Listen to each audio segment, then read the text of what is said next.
नमस्कार, मैं हूं तमन्ना महाजन और आप देख रहे हैं एपीएन न्यूज। खबरों की शुरुआत उसी खबर के साथ जो इन दिनों बहुत ही बड़ी सुर्खी बनी हुई है। जी हां, बड़े पुराने नोटों पर पाबंदी के बाद आज 5वां दिन है। देश की जनता अभी भी नकदी के संकट से जूझ रही है। लोगों की लंबी कतारें आप देख सकते हैं। एटीएम के बाहर नोट निकालने के लिए भारी मशक्कत लोगों को करनी पड़ रही है। हालांकि नए नोटों की तादाद अभी इतनी कम है कि अधिकतर एटीएम महज 100 रुपए के नोट ही निकाल रहे हैं। लिहाजा लोगों की परेशानी अभी जस की तस है। नोट निकालने वालों से मायूस होकर घर लौटने वालों की तादाद अभी भी लगातार बढ़ रही है। हालांकि लोगों की परेशानी को देखते हुए सरकार ने नियमों में बदलाव जरूर किए हैं। 500 और 1000 के नोट बंद किए जाने के बाद नकदी की समस्या से जूझ रहे लोगों को राहत देते हुए सरकार ने रविवार को एटीएम से धनराशि निकासी की सीमा बढ़ाने का फैसला किया। वित्त मंत्रालय की ओर से जारी वक्तव्य में कहा गया कि जब एटीएम से हर रोज निकासी की सीमा 2000 रुपए से बढ़ाकर 2500 रुपए कर दिया गया है, वहीं बैंक अकाउंटर से पुराने नोटों से नए नोटों को बदलने की सीमा 4000 रुपए से 4500 रुपए कर दी गई है, जबकि बैंक काउंटर से प्रति हफ्ते अधिकतम निकासी की सीमा 20,000 रुपए से बढ़ाकर 24,000 रुपए कर दी गई है। बैंक से प्रतिदिन 10,000 रुपए निकासी की सीमा को हटा दिया गया है। साथ ही बैंकों को वरिष्ठ नागरिकों और विकलांगों के लिए अलग कतारों की व्यवस्था करने के लिए कहा गया है। नोटबंदी की घोषणा के बाद बैंकों के खुलने के चौथे दिन रविवार को भी देश भर में लाखों लोग अमान्य हो चुके नोट बदलवाने, पैसे जमा करवाने और नकद निकासी के लिए बैंकों और एटीएम बूथों पर टूट पड़े। वित्त मंत्रालय के वक्तव्य के अनुसार मंत्रालय ने विमुद्रीकरण की घोषणा के बाद सभी मूल्यों के नोटों की उपलब्धता और वितरण से जुड़े सभी पहलुओं की समीक्षा की। मंत्रालय के अनुसार विमुद्रीकरण की घोषणा से देश भर के बैंकों में रविवार शाम 5 बजे तक करीब 3 लाख करोड़ रुपए अमान्य नोटों के रूप में जमा हो चुके हैं। आज गुरु नानक जयंती और कार्तिक पूर्णिमा की वजह से दिल्ली, यूपी समेत कई राज्यों में बैंक बंद रहेंगे। लिहाजा यहां आज जनता के पास सिर्फ एटीएम का सहारा है।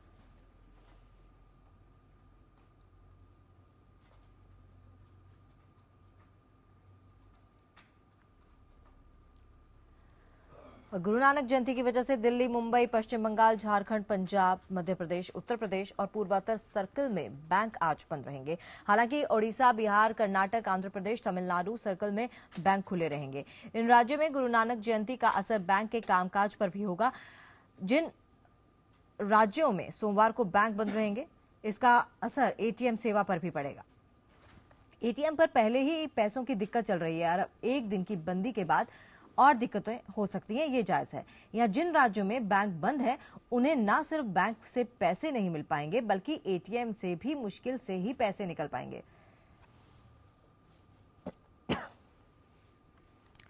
तो आज क्योंकि गुरु नानक जयंती है और साथ ही साथ कार्तिक पूर्णिमा है, तो ऐसे में कई राज्यों में बैंक बंद है, तो बैंक का तो विकल्प जो है वो यहाँ पर खत्म हो जाता है। लेकिन जो दूसरा विकल्प है एटीएम का, वो खुला है।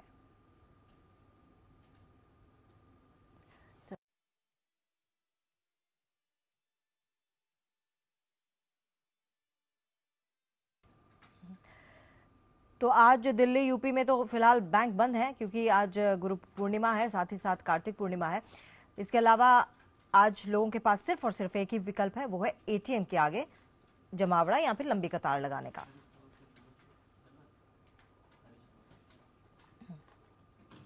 तो चलिए, वेकअप जिंदगी में हमेशा हम कोशिश करते हैं कैसे जर्नलिस्ट आए जिनसे हम बातचीत कर सकें और इस पूरे मुद्दे पर बात कर सकें।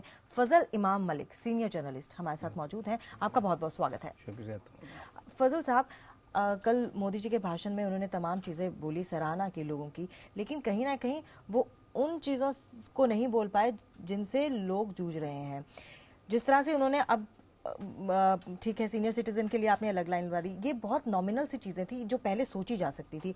अब शायद ये साफ नज़र आ रहा है कि ये फैसला वाकई ही हबड़ तबड़ में लिया गया है। सीनियर सिटीजन की कोई लाइन नहीं थी, महिलाओं के लिए कुछ व्यवस्था नहीं थी, और अब क्योंकि कई लोगों की मारे क्योंकि इलाज नहीं हो पाया तो उनको अपनी जान से भी हाथ धोना पड़ रहा है। तो जाहिर तौर पर अब ये साफ हो गया किसी तरह की कोई भी सोच समझ के ये रणनीति नहीं बनाई गई थी। निश्चित तौर पर तमन्ना, दरअसल सरकार का फैसला बहुत, ऐसा कोई भी आदमी नहीं होगा जिस कदम को की आलोचना करेगा। कुछ लोग हैं, कुछ पॉलिटिकल पार्टियां हैं, लेकिन अगर देश के व्यापक हित में देखा जाए तो ये बहुत दूरदर्शी फैसला था सरकार का। लेकिन अदूरदर्शी कदम इसको कहा, दूरदर्शी फैसला जरूर दूरदर्शी था, लेकिन अदूरदर्शी तरीके से उठाया गया।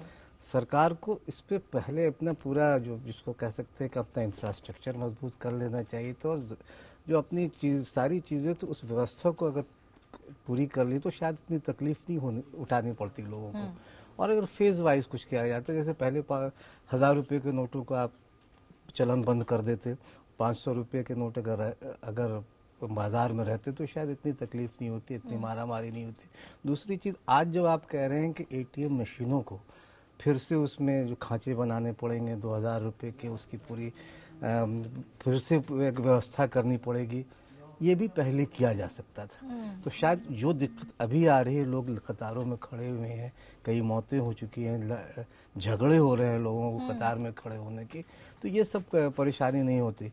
भावुक बयानों से देश नहीं चलता है। भावुकता ठीक है कि नरेंद्र मोदी जी प्रधानमंत्री देश को उन्होंने एक अच्छा कदम उठाया, लेकिन इससे पहले उन्हें सारी चीज़ों को एक ज़मीनी हकीकत को भी उन्हें ज्ञान होना चाहिए। बिल्कुल, प्रैक्टिकल चीज़ें क्या है वो देखनी चाहिए। हर कोई चाहता है कि हमारा देश अच्छा हो, समृद्ध हो, और लेकिन ये एक मानने वाली बात है कि अभी हम डेवलपिंग कंट्री हैं, उसमें बहुत सारी चीज़ें इंफ्रास्ट्रक्चर वाइज बहुत सारी चीज़ें अभी डेवलप होने को हैं। और साथ ही साथ जिस तरह से बोला कि आप 50 दिनों बाद वैसा भारत देखेंगे जैसा आपने कल्पना की थी, तो शायद किसी ने ये कल्पना नहीं की थी कि मेरा 1 साल का बच्चा शहीद हो जाए उस भारत को देखने के लिए। 1 साल का बच्चे की डेथ होगी, 12 साल के एक बच्चे की डेथ होगी। आगे बढ़ते हैं, गोवा के पणजी में ग्रीनफील्ड एयरपोर्ट का उद्घाटन करने पहुंचे प्रधानमंत्री नरेंद्र मोदी ने नोटबंदी पर मोर्चा संभाला और देश से 50 दिन मांगे और कहा कि अगर 30 दिसंबर के बाद गलती निकल जाए तो सजा दे दीजिएगा और सजा के लिए मैं तैयार हूं। उन्होंने कहा कि ईमानदार लोग इस काम में मेरा साथ दे रहे हैं, ये मुद्दा अहंकार का नहीं है। पीएम मोदी ने अपने भाषण में कहा कि अब तक हमने हर काम को ईमानदारी से किया है। सरकार बनने के बाद पहली कैबिनेट की बैठक में ही काले धन के खिलाफ फैसला लिया था। विपक्ष पर हमला बोलते हुए पीएम ने कहा कि कुछ लोग अपनी ही दुनिया में रहते हैं, लेकिन हमारी सरकार ने किसी को अंधेरे में नहीं रखा है।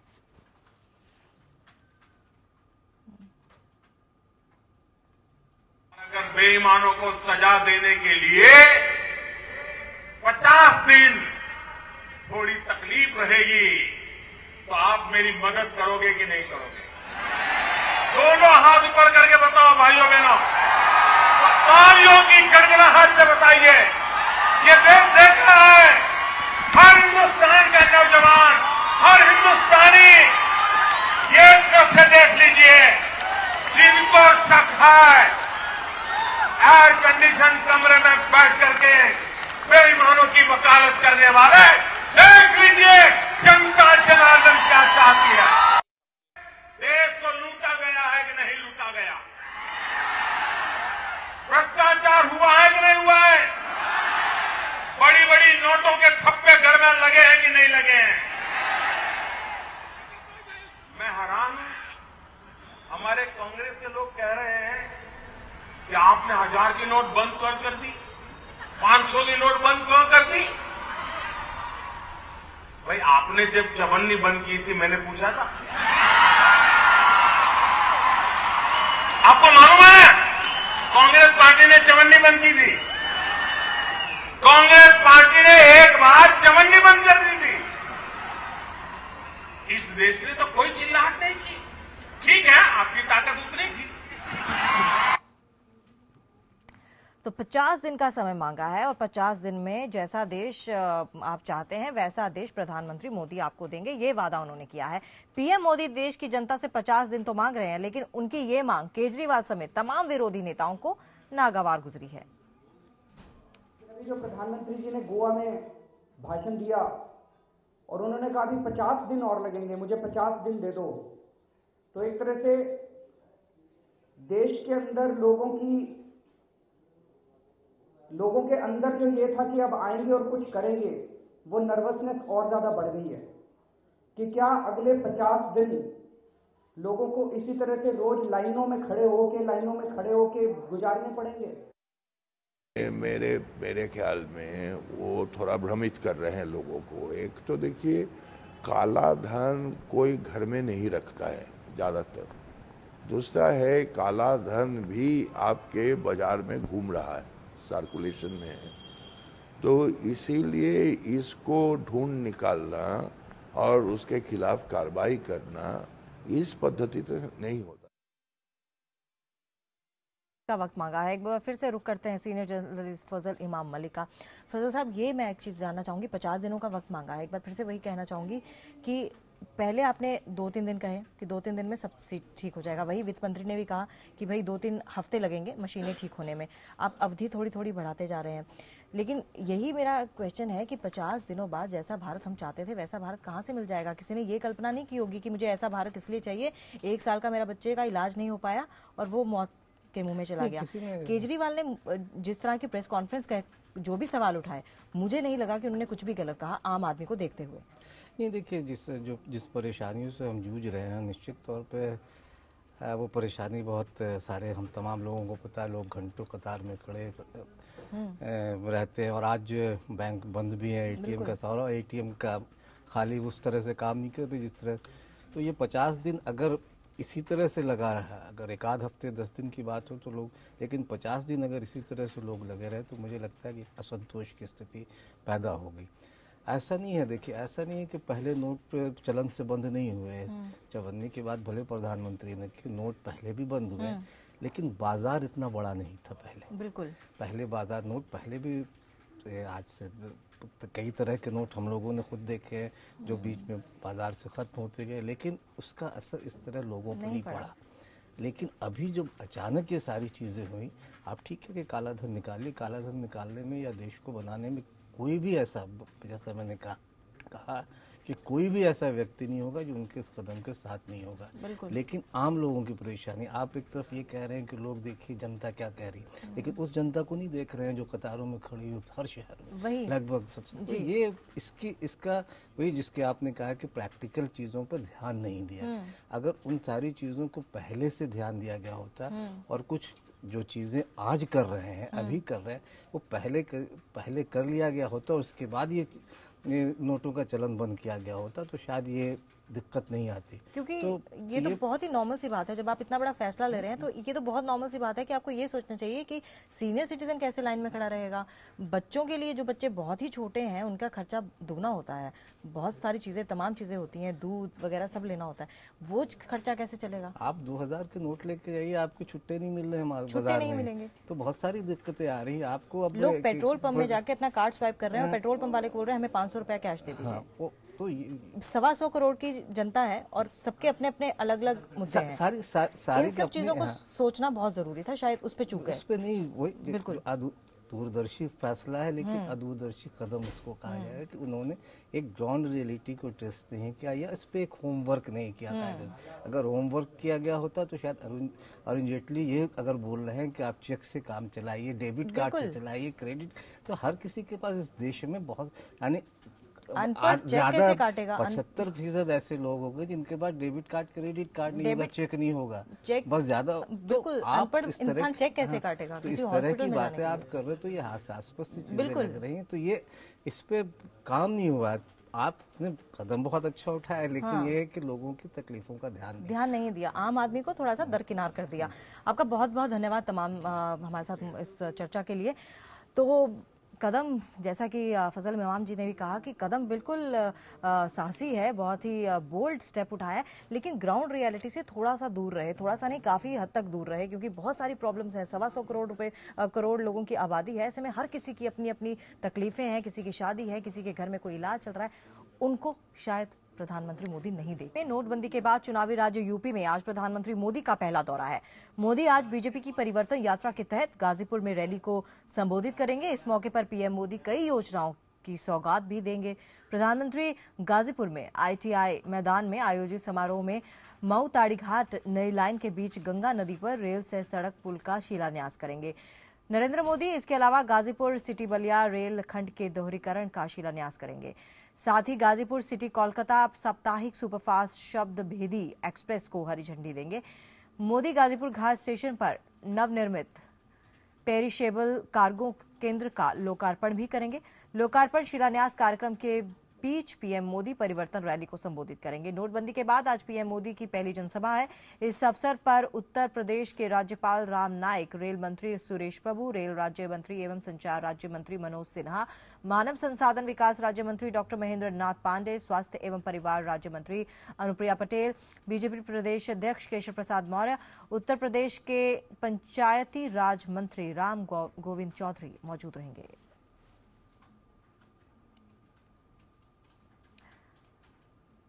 और इसी खबर पर हमारे साथ लाइव अभिषेक पांडे हमारे साथ जुड़ चुके हैं, उनसे ज्यादा जानकारी लेते हैं। अभिषेक, आज का क्या प्रोग्राम है प्रधानमंत्री मोदी का पूरा? देखिए, करीब 11 बजे के करीब प्रधानमंत्री मोदी पहुंचेंगे बनारस और उसके बाद वहां हेलीकॉप्टर से गाजीपुर पहुंचेंगे। करीब 2,25,000 करोड़ की परियोजनाएं हैं जिनका उद्घाटन और शिलान्यास होना है। लेकिन सबसे खास बात तमन्ना ये है कि नोटबंदी के बाद पहली दफा उत्तर प्रदेश में आ रहे हैं और जाहिर तौर पर उत्तर प्रदेश में इलेक्शन है, तो जाहिर तौर पर क्या बोलते हैं इस पर सबकी नजरें होंगी। किसको प्रधानमंत्री नरेंद्र मोदी उत्तर प्रदेश में अपनी जनसभा से, गाजीपुर की धरती से किसको टारगेट करते हैं, इस पर सबकी नजरें होंगी। कल गोवा में जो उनका अंदाज देखने को मिला था, क्या वो उत्तर प्रदेश में भी दोहराया जाएगा, और इसी बात पर सबकी नजरें हैं। इंतजार है 12 बजे का, जब प्रधानमंत्री नरेंद्र मोदी गाजीपुर पहुंचेंगे, तमाम योजनाओं की सौगात देंगे उत्तर प्रदेश के लोगों को और उसके बाद अपनी बात रखेंगे। तो जाहिर तौर पर यह बेहद इंपॉर्टेंट होगा क्योंकि चुनावी वर्ष है उत्तर प्रदेश में और उत्तर प्रदेश से ही प्रधानमंत्री सांसद हैं और जाहिर तौर पर उत्तर प्रदेश को लेकर के उनकी जो विजन है, उनकी जो भूमिका है, उस पर सबकी नजरें हैं। नोटबंदी के बाद पहली बार उत्तर प्रदेश आ रहे हैं, यहाँ से क्या बोलते हैं, ये सबकी नजरें इसी पर टिकी हुई है। जी बिल्कुल ठीक कहा कि आज बहुत अहम है क्योंकि नोटबंदी के बाद पहली उनकी जनसभा है और क्योंकि प्रदेश में सपा सरकार है तो ये देखना बहुत जरूरी हुआ कि कितनी तादाद में लोग वहां पर उमड़ते हैं। अभिषेक, क्या अंदाजा लगाया जा रहा है, कितनी तादाद हो सकती है लोगों की? देखिए, परिवर्तन यात्रा को वहां पर संबोधित करेंगे। बलिया से शुरू हुई परिवर्तन यात्रा गाजीपुर पहुंच रही है और उसी कार्यक्रम में शिरकत करेंगे प्रधानमंत्री मोदी। भाजपा की तरफ से दावा किया जा रहा है करीब 2.5 लाख के करीब भीड़ है जो परिवर्तन यात्रा को देखने के लिए और प्रधानमंत्री मोदी को सुनने के लिए आ रही है। बीजेपी की तरफ से लंबे समय से इसकी तैयारियां की जा रही थी और उसी में शामिल होने के लिए प्रधानमंत्री आ रहे हैं। जहां तक सरकारी योजनाओं की बात की जाए तो करीब 2,25,000 करोड़ की सरकारी योजनाएं हैं जिनमें रेलवे के भी कई बड़े प्रोजेक्ट्स हैं, उसको लेकर के लोगों में उत्साह है। जी अभिषेक, आप बने रहिए हमारे साथ। तो लखनऊ में रविवार को समाजवादी पार्टी मुख्यालय में संसदीय बोर्ड की बैठक आयोजित हुई। इस बैठक में सपा अध्यक्ष मुलायम सिंह यादव, किरणमय नंदा, शिवपाल सिंह यादव, मुख्यमंत्री अखिलेश यादव और सुरेंद्र मोहन अग्रवाल ने शिरकत की। बैठक के दौरान राज्यसभा में दल के नेता का नाम और गठबंधन जैसे फैसलों के लिए मुलायम सिंह यादव को अधिकृत कर दिया गया। प्रोफेसर रामगोपाल यादव के निष्कासन के बाद से ये पद खाली है। माना जा रहा है कि पद के लिए दावेदारी के नाम में रेवती रमन सिंह और संजय सेठ भी शुमार हैं। बेनी प्रसाद वर्मा को नेता बनाने का प्रस्ताव था मगर वो राजी नहीं हुए। 16 नवंबर से संसद का शीतकालीन सत्र शुरू हो रहा है, ऐसे में फैसला जल्द लेना भी जरूरी है। और हमारे साथ लाइव अभिषेक पांडे बने हुए हैं, उनसे इसी मुद्दे पर बात करते हैं। अभिषेक, आज किसी तरह का कोई ऐलान हो सकता है, राज्यसभा दल के नेता का ऐलान हो सकता है? हालांकि शिवपाल यादव ने यह साफ कर दिया था कि इसकी जो घोषणा है वो नेताजी ही करेंगे, यानी कि मुलायम सिंह यादव ही करेंगे।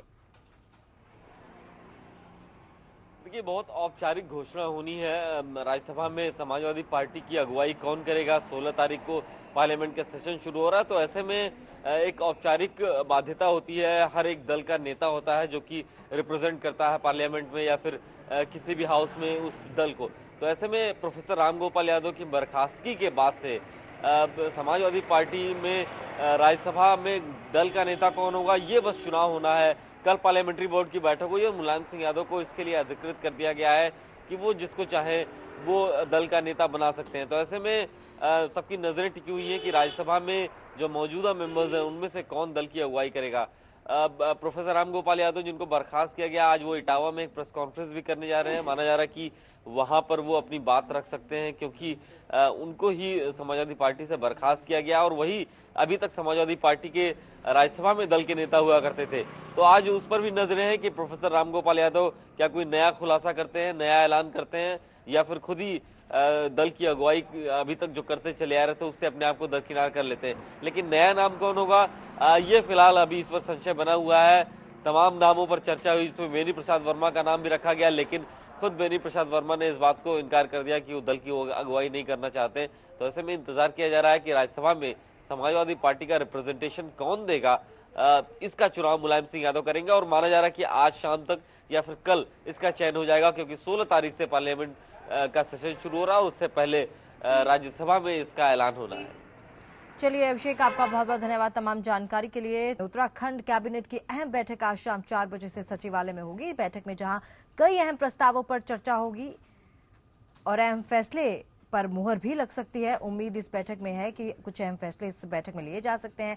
वहीं गैरसैंण सत्र से पहले इस बैठक को अहम माना जा रहा है कि बैठक में सत्र की तैयारियों को लेकर भी बैठक में चर्चा होगी। वहीं बैठक से पहले मुख्यमंत्री हरीश रावत ने साफ कह दिया था कि बैठक में उप विकास खंडों के गठन, उप मंडी समितियों के गठन पर चर्चा के साथ प्रदेश में कार्यरत संविदा कर्मचारियों के हितों को लेकर चर्चा होगी। ऐसे में माना जा रहा है कि बैठक में हरीश रावत की सरकार प्रदेशवासियों को कोई बड़ा तोहफा भी दे सकती है।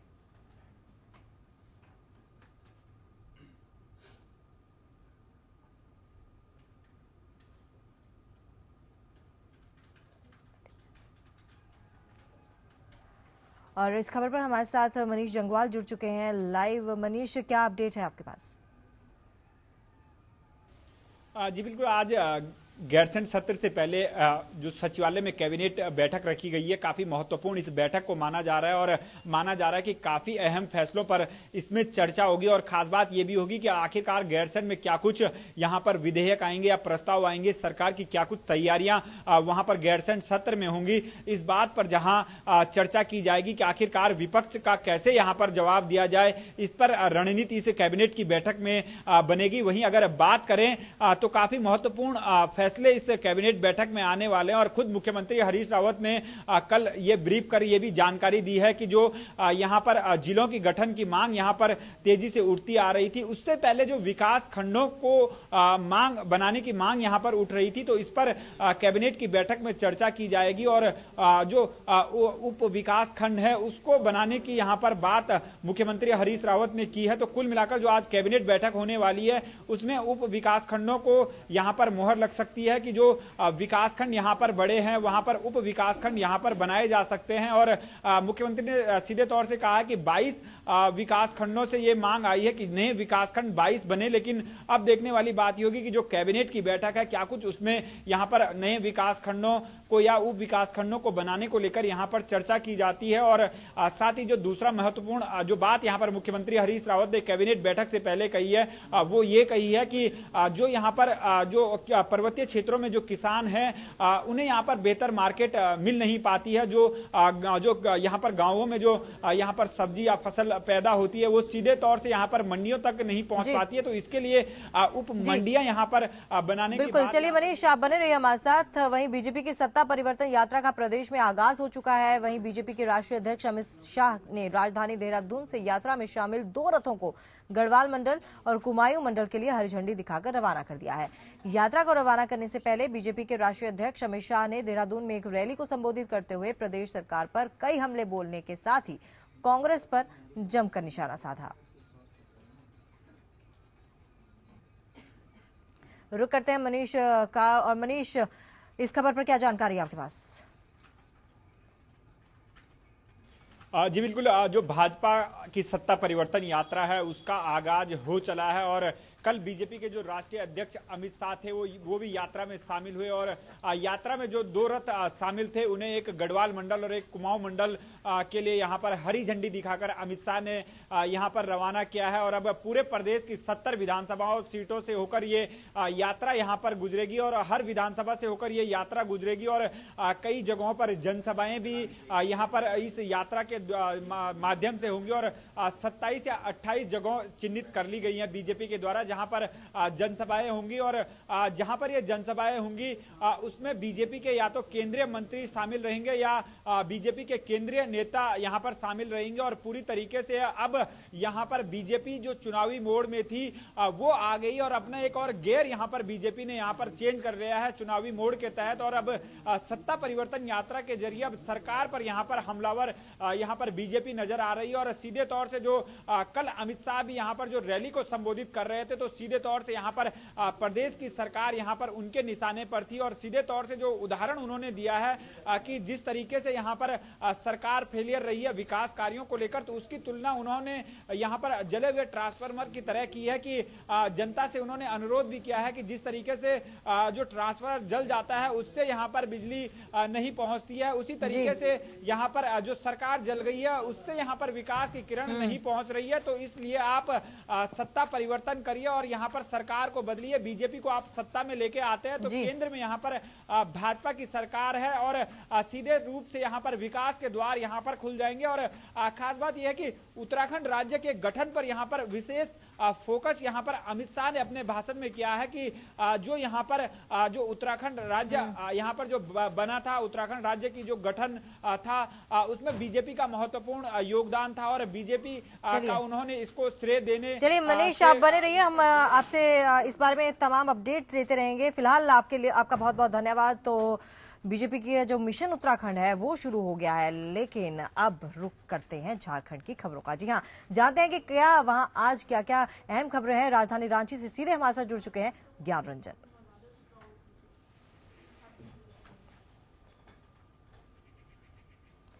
जी ज्ञान रंजन, क्या जानकारी आपके पास? जी, झारखंड की खबरों की बात की जाए तो जिस तरह से रविवार से झारखंड स्थापना दिवस का आगाज हो चुका है विकास मेले के साथ, इस स्थापना दिवस का आगाज किया गया है और उसी कड़ी में आज खेल एवं युवा संस्कृति पर्यटन विभाग के द्वारा झारखंड की विरासत पर्यटन विरासत को प्रदर्शित किया जाएगा और इसके लिए एक बड़ा कार्यक्रम रांची के मोराबादी मैदान में आयोजित किया जा रहा है। पर्यटन मंत्री अमर कुमार बावरी इसमें मुख्य अतिथि होंगे और इस कार्यक्रम में अगर बात की जाए तो 700 स्कूली बच्चे को पेंटिंग प्रतियोगिता में शामिल कराया जाएगा, उन्हें पुरस्कृत किया जाएगा और साथ ही साथ कई सांस्कृतिक कार्यक्रम भी इसमें होंगे। और इसके अलावा अगर हम बात करें तो सिद्धो कान्हू जो स्वतंत्रता सेनानी थे उनके वंशजों को भी सम्मानित करने की बात है और इसमें उनके 24 वंशजों को सम्मानित किया जाएगा। लेकिन ये सम्मान राज्य सरकार के द्वारा नहीं दिया जा रहा, ये सम्मान आजसू पार्टी कर रही है। आजसू पार्टी की ओर से स्थापना दिवस को लेकर, झारखंड स्थापना दिवस को लेकर इस कार्यक्रम का आयोजन किया गया है और इसमें सिद्धू कान्हू के वंशजों को रांची बुला लिया गया है क्योंकि सिद्धू कान्हू के जो भी वंशज हैं वो संथाल परगना रांची से काफी दूर पड़ता है, संथाल परगना के भोगनाडीह इलाके में रहते हैं, वहां से उन्हें बुलाया गया है और उन्हें सम्मानित किया जाएगा। और मुख्य कार्यक्रम की अगर हम बात करें तो लगातार 3 दिनों तक चलने वाले स्थापना दिवस समारोह को लेकर काफी तैयारियां की गई है और 15 नवंबर को मुख्य कार्यक्रम होगा जिसमें केंद्रीय मंत्री नितिन गडकरी भी शामिल होंगे। राज्यपाल द्रौपदी मुर्मू के द्वारा कार्यक्रम का उद्घाटन किया जाएगा और इस कार्यक्रम में स्थापना दिवस समारोह में जो तैयारी की गई है राज्य सरकार के द्वारा उसमें 40,000 नए लोगों को नियुक्ति पत्र बांटा जाएगा जिसमें 200 अभियंता भी शामिल हैं। तो इस तरह से कह सकते हैं कि और इसके अलावा अगर हम बात करें तो कई घोषणाएं भी राज्य सरकार के द्वारा की जा सकती है। राज्य सरकार की मंशा है कि जो महाजनी प्रथा, क्योंकि झारखंड के लिए लंबे अरसे से महाजनी प्रथा अभिशाप बना हुआ है, तो राज्य सरकार इस मंशा के साथ भी हो सकता है कल घोषणा करे कि झारखंड से महाजनी प्रथा को समाप्त करने की घोषणा की जाए क्योंकि राज्य सरकार ने जो 17 नवंबर से विधानसभा का शीतकालीन सत्र शुरू हो रहा है उसमें महाजनी प्रथा के विरोध में के रोक के लिए विधेयक भी लाने जा रही है और इसकी भी तैयारी लगभग पूरी कर ली गई है। तो कह सकते हैं कि पूरा का पूरा अगर आपका बहुत बहुत धन्यवाद तमाम खबरें बताने के लिए। आगे बढ़ते हैं। नोटों पर पाबंदी को लेकर महाराष्ट्र में भी सियासी तू-तू मैं तेज हो गई है। पहले फैसले को लेकर जहां शिवसेना ने बीजेपी पर वार किया तो वहीं बीजेपी सांसद किरीट सोमैया ने उद्धव ठाकरे को करारा जवाब दिया। किरीट सोमैया ने दावा किया कि वो उन झूठी कंपनियों की सूची जारी करेंगे जहां शहर के कुछ लोगों का काला धन रखा गया है।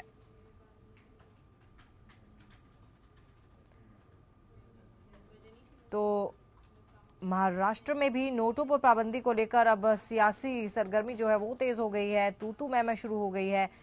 पहले फैसले को लेकर जहां शिवसेना ने बीजेपी पर वार किया था, तो वहीं बीजेपी सांसद अब किरीट सोमैया ने उद्धव ठाकरे को करारा जवाब दिया है और कहा है, उन्होंने दावा किया है कि वो उन झूठी कंपनियों की सूची जारी करेंगे जहां शहर के कुछ लोगों का काला धन रखा गया है।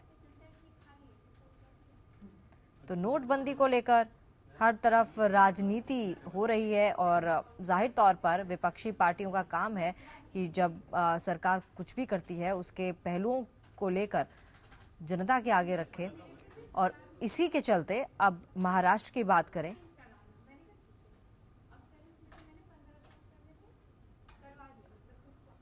और हमारे साथ हमारे संवाददाता दिवाकर जुड़ चुके हैं मुंबई से, उनसे ज्यादा जानकारी लेते हैं। दिवाकर, जिस तरह से अब किरीट सोमैया ने कहा है कि वो उन झूठी कंपनियों की सूची जारी करेंगे जहां शहर के कुछ लोगों का काला धन रखा गया है, इस चीज से उनका क्या मतलब है और कौन सी कंपनियों का नाम वो इनडायरेक्टली यहाँ ले रहे हैं? देखिए, उद्धव ठाकरे ने 2 दिन पहले मीडिया से बात करते हुए जिस तरह से नोटबंदी को लेकर सवाल उठाया था और साथ ही साथ मोदी को निशाना साधते हुए कहा था कि मोदी ने जनता के साथ विश्वासघात किया है, जनता के जो उम्मीदें थी उसको उन्होंने तोड़ा है। तो जाहिर सी बात है, एक्शन हुआ था तो रिएक्शन होना ही था। इंतजार बस ये था कि बीजेपी की तरफ से इस पर रिएक्शन कौन देता है, और बीजेपी किरीट सोमैया ने आखिरकार अपनी जुबान खोल ही दी और उन्होंने साफ साफ कह दिया कि 1 हफ्ते में वो एक लिस्ट जारी करेंगे जिसमें ब्लैक मनी जिनके पास है मुंबई या महाराष्ट्र में नेताओं के पास या जिनके पास भी है उसका खुलासा वो 1 हफ्ते बाद करेंगे। तो कहीं ना कहीं उन्होंने प्रत्यक्ष रूप से नहीं, अप्रत्यक्ष रूप से भले ही उद्धव ठाकरे को निशाना जरूर साधा है, क्योंकि किरीट सोमैया और शिवसेना के बीच लगातार जो है जो टकराव की स्थिति बनती आई है बीएमसी चुनावों को लेकर, और साथ ही साथ जो मुंबई माफिया वर्ड का किरीट सोमैया ने इस्तेमाल किया है वो है बीएमसी में शिवसेना की सरकार को लेकर, क्योंकि बीएमसी में जिस तरह के भ्रष्टाचार व्याप्त है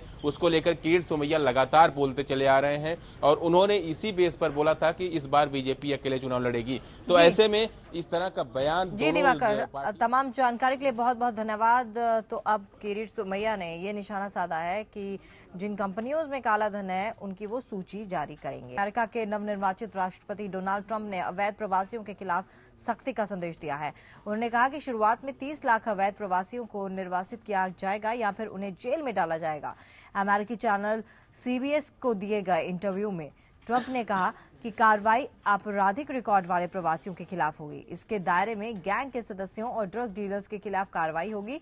ट्रंप ने चुनाव के दौरान मैक्सिको से लगती सीमा पर दीवार बनाने का वादा किया था। उन्होंने कहा कि वो इस वादे पर कायम है, लेकिन दीवार के साथ बाड़ भी लगाई जा सकती है। अमेरिका में करीब 1 करोड़ 10 लाख प्रवासी ऐसे हैं जो बिना दस्तावेज के रह रहे हैं। इनमें सबसे बड़ी तादाद मैक्सिको से आए लोगों की है। ट्रंप ने चुनाव अभियान के दौरान कहा कि वो राष्ट्रपति बराक ओबामा के कार्यकाल के दौरान शुरू की गई माफी योजना को खत्म करेंगे और अप्रवासन कानूनों को सख्ती से लागू करेंगे। 8 नवंबर को हुए राष्ट्रपति चुनाव में रिपब्लिकन पार्टी के उम्मीदवार ट्रंप ने डेमोक्रेटिक पार्टी की हिलरी क्लिंटन पर जीत दर्ज की थी। ट्रंप 20 जनवरी को कार्यभार संभालेंगे। और न्यूजीलैंड के कई शहरों में रविवार को भूकंप से तेज झटके महसूस किए गए।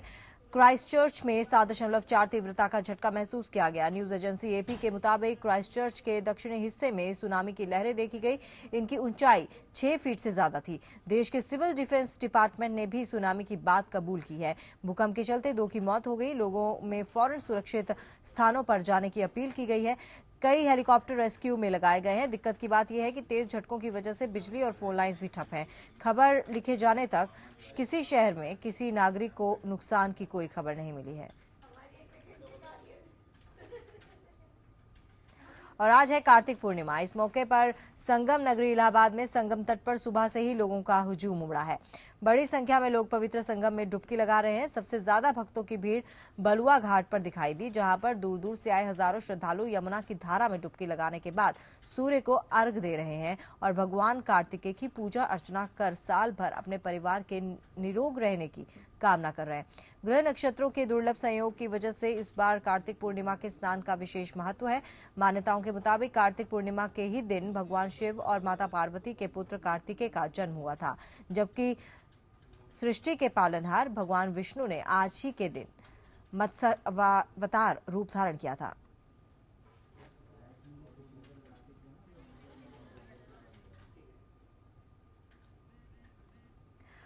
और इसी के साथ आज देश के पहले प्रधानमंत्री पंडित जवाहरलाल नेहरू की 127वीं जयंती भी है। नेहरू जयंती को बाल दिवस के रूप में मनाया जाता है। इस मौके पर दिल्ली में पंडित नेहरू के समाधि स्थल शांति वन पर श्रद्धांजलि सभा का आयोजन किया गया है। राष्ट्रपति प्रणब मुखर्जी, उपराष्ट्रपति हामिद अंसारी, पूर्व पीएम डॉक्टर मनमोहन सिंह, कांग्रेस उपाध्यक्ष राहुल गांधी समेत तमाम बड़े नेताओं ने शांति वन पहुंचकर पंडित नेहरू को श्रद्धांजलि दी। इस मौके पर वहां एक श्रद्धांजलि सभा का भी आयोजन किया गया।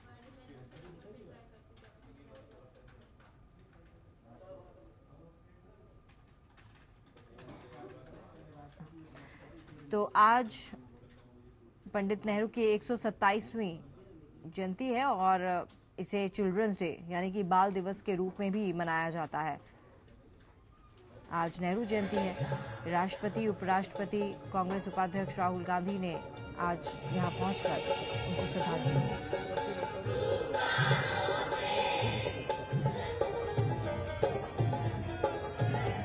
राष्ट्रपति प्रणब मुखर्जी को आप देख रहे हैं, साथ ही साथ दिल्ली की पूर्व मुख्यमंत्री शीला दीक्षित भी श्रद्धांजलि देते हुए राष्ट्रपति।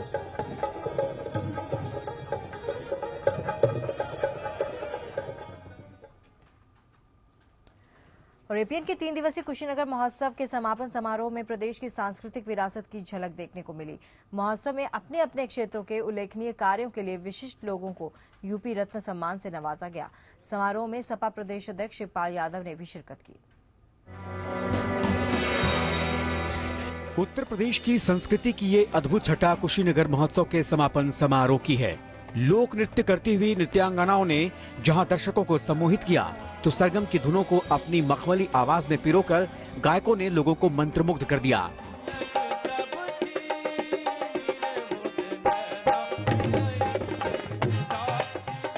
तीन दिवसीय समारोह के समापन कार्यक्रम में समाजवादी पार्टी के प्रदेश अध्यक्ष शिवपाल सिंह यादव ने भी शिरकत की। साथ में पीडब्ल्यूडी राज्य मंत्री सुरेंद्र पटेल, पीके राय, कुशीनगर से बीजेपी के सांसद राजेश पांडे, फिल्म लेखक दिलीप शुक्ला मौजूद रहे। सभी का जोरदार स्वागत किया गया। महोत्सव के द्वारा हमारे देश की जो परंपराएं हैं, उन परंपराओं को यहाँ पर कुशीनगर में, और कुशीनगर एक गौतम बुद्ध की तपोभूमि है,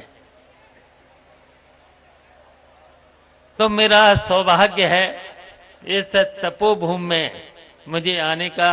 इस महोत्सव के द्वारा प्रदीप राय जी, राजश्री और विनय राय की वजह से आने का मौका मिला है। महोत्सव के तीसरे दिन लड़कियों ने कुश्ती का जौहर दिखाया। कुश्ती प्रतियोगिता में मेरठ ने कुश्ती का एक मुकाबला जीता, तो 7 मुकाबले आजमगढ़ ने जीते। विजेताओं को पुरस्कार दिए गए। शाम को नृत्य और संगीत से समा बंधा।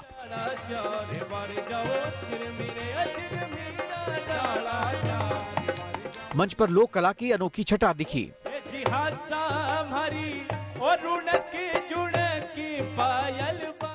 पारंपरिक लिबासों में नर्तक लोक धुनों पर थिरकते नजर आए।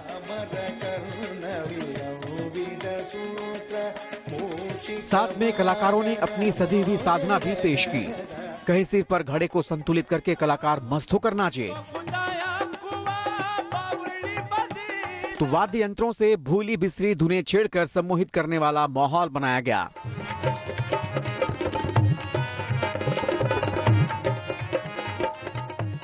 हैरतअंगेज कारनामे भी पेश किए गए।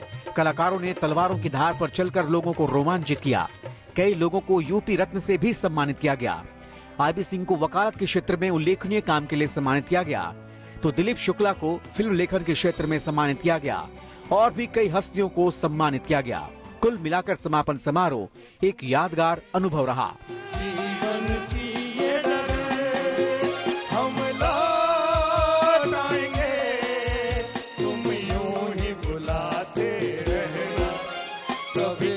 Bureau report APN. सब लोग हाथ ऊपर करिए एक बार।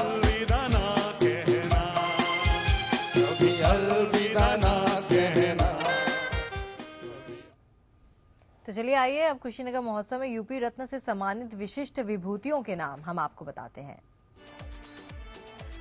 तो वकालत के क्षेत्र में आईबी सिंह के यूपी रत्न से उनको सम्मानित किया गया। इसके अलावा दिलीप शुक्ला को फिल्मों के संवाद लेखन के लिए यूपी रत्न से नवाजा गया। पत्रकारिता के क्षेत्र में वासिंद्र मिश्र को यूपी रत्न से नवाजा गया। और 4 PM मिड डे के संपादक संजय शर्मा को पत्रकारिता में यूपी रत्न से सम्मानित किया गया।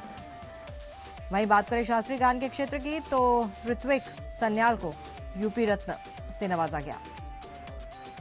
और यूपी रत्न से सम्मानित होने वाले रवि त्रिपाठी को गायन के क्षेत्र में पार्श्व गायकी के लिए इनाम मिला।